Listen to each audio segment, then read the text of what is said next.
Showbiz fanatics Alden Richards sabay binuking ni Mama Ten sa kung ano ang kanyang ipinadalang regalo para kay Miss Catherine Bernardo. But before that, if you haven't subscribed yet to my YouTube channel, please don't forget to like, share, and subscribe at i-hit mo na rin ang notification bell for more showbiz updates. Bago tayo of course magsimula sa ating updates for today's video, ay hindi natin pwedeng kalimutang pasalamatan ang lahat ng mga legit na nagmamahal, sumusubaybay at palagi ang nanonood sa lahat ng ating mga updates.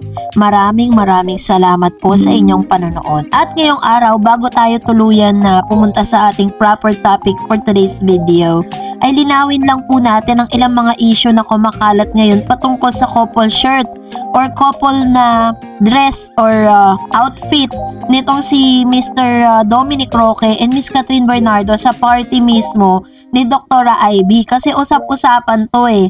Lalo po tuloy na nababash na naman itong si Miss Catherine. Parang ino-overpower nila yung pagiging trending nito sa Twitter.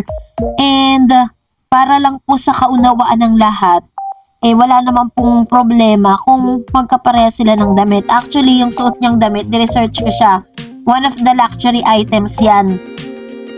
Ang brand name po ng suot nila ni Mr. Dominic Roque is Kenzo Paris. And then nung ni-research ko po siya, ang owner po nito ay owner din ng Gucci na isa sa mga luxury items na minomodel or ambassador po or isa sa mga endorser itong si Miss Catherine, yung isa sa mga international brand na kinuha po siya. So, ibig sabihin lang po yan, kapag po yan ay luxury items na talagang masasabi mo na si Mr. Dominic, kaya niya naman talagang bumili, no? Maaaring may pagkakataon na magkasama silang bumili niyan, kaya po magkapareha sila. Pero wala naman pong ibig sabihin yan, kaso nga lang, nabibigyan po siya ng mali siya ng ilang mga bashers.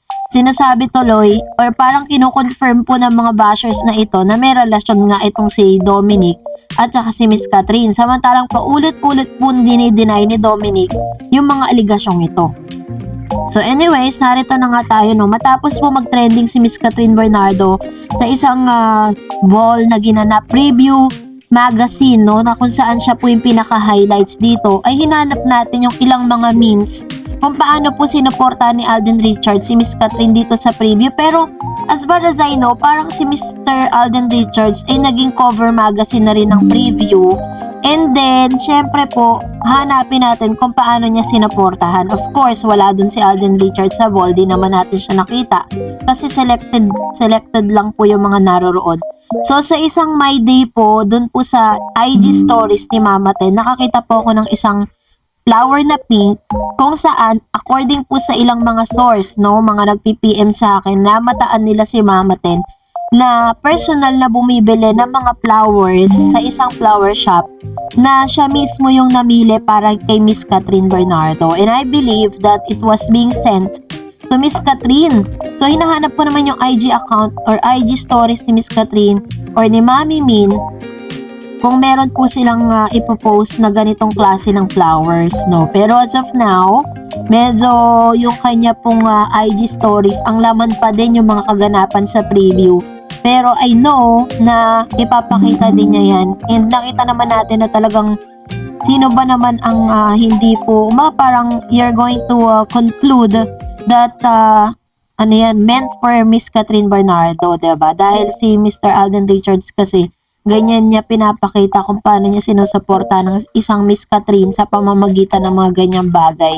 Kung saan nag-trending din yung kanyang gesture na ginawa during the birthday party or surprise birthday party ni Miss Catherine Bernardo sa isang resort, no, Amara Resort, kung saan pag-aari po ni Miss Catherine and ni Mr. Piolo Pascual. So nakakatuwa lang kasi hanggang sa ngayon, kahit po medyo tayo ngayon, no, medyo tipid yung mga paayuda ng cut din, but still may mga evidence pa rin na naglalabasan.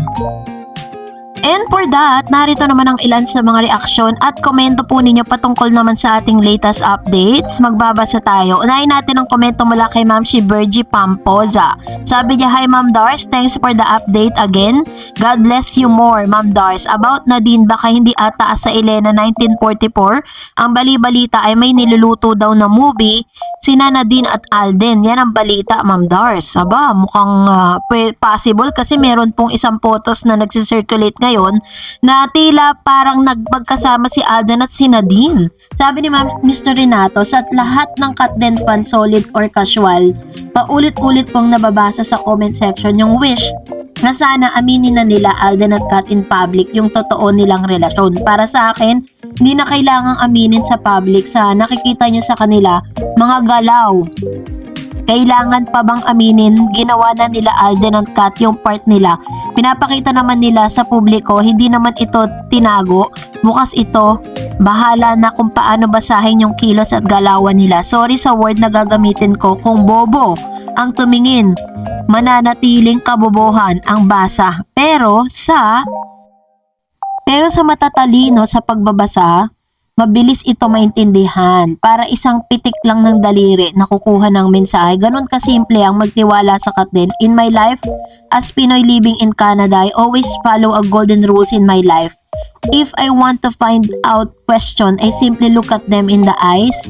Then there's the answer. So if you have question lingering in your mind, look at them in their eyes. You will find the answer. Yan. So si Mr. Renato Sain kasi is one of the subscribers and viewers natin who's living in Canada right now. At isa rin po siya sa mga nagbibigay ng info sa atin during the time na nasa Canada po si Catherine at si Alden Richards. Talagang as in nakakausap niya si Joros Gamboa ng face to face. Tatanong niya patungkol sa mga ganap at nandun din siya, nawi-witness niya kung ano po yung mga nangyayari sa Katden. Kaya nga siya mismo ay sinasabi niya na legit talaga, no? Kahit marami po mga bashers. Sabi ni Ma'am si Lilibet Castardo, "Miss Dar Eds for always updating Katden. We really like them and Katden helped me to enjoy my life as solo mom for 20 years. They are my stress reliever. I enjoy your updates." Thank you so much, Ma'am si Lilibet. And also sabi ni Ma'am, she simply say, "As usual, busog na busog ako sa Katden updates and all. It's all because of you. Ako na lang walang TFC or GMA dito sa America. I get to watch and be updated sa mga nangyari sa Katden. I get to watch your updates on both of your accounts and you are my only source." So maraming salamat, Miss Dars. I also appreciate it on all your updates that you start by expressing your thanks to all of your viewers and always saying God bless to all. At the end, you are the blessing to us. So please keep on making us, your followers, happy. At sana wag kang magsawa. This must take a lot of your time to put together. So thank you so much talaga. We'll appreciate you and God bless you 1,000-fold. Thank you, Ma'am. She simple say, diba, napakasarap lang magbasa ng mga ganitong klase ng comments na parang you appreciate something, no? May mga nabibigay natin yung pinaka best source of this channel and just to give you a good vibes and para ma-stress parang stress relievers, ganun. So thank you so much, Ma'am She Simple Say, and also salamat din po sa palagian po ninyong panonood at sa yung inspiring comments. Sabi naman ni Ma'am si Ana Velgarde, "Hello Miss Dars, naiinis lang ako dun sa comments dun sa Instagram na magkasama sa picture si Nadine at Kat. Sabi ba naman na mas maganda daw si Nadine sa kanilang dalawa at mukha lang daw na sales lady si Kat. Naku sinagot ko nga, baka need niya magpa-check up ng mata niya." Kaloka siya kung mag-comment. Basta para sa akin si Kat ang maganda with partner na pogi na si Alden, diba? Have a nice sa lahat ng Katden fans and to you, Miss Dars. Ayan. So, ganun. Kasi, si Miss Catherine Bernardo kasi at si Miss Nadine Lustre, pares naman silang maganda. Pero, syempre, may kanya-kanya silang beauty. At maaaring tayo, dahil nga gusto natin si Catherine, talagang yung puso natin at parang nasasaktan tayo pag may mga ganong mga words, diba? Pero, yun nga, katulad ng sinasabi ko, may kanya-kanya silang ganda at kanya-kanya silang personalidad at talento na pwede nilang ipagmalaki. Ang pangit lang talaga sa salita ng mga bashers is parang pupurihin mo yung isa tapos yung isa naman ang sisiraan mo, which is pangit, 'di ba? Dapat yung mga ganong toxic comments hindi ina-accept yun ng IG eh. Dapat auto-delete talaga yun eh. So, naiintindihan kita sa naramdaman mo doon. Well, kung nagustuhan mo ang video na ito, huwag mo kalimutan mag-like, mag-share, at mag-subscribe. At i-follow mo na rin ang aking Facebook page, Dareds TV. And also, I have my TikTok account, which is Dareds TV. Pwede nyo rin po akong i-follow doon. Thank you for watching, guys. God bless everyone!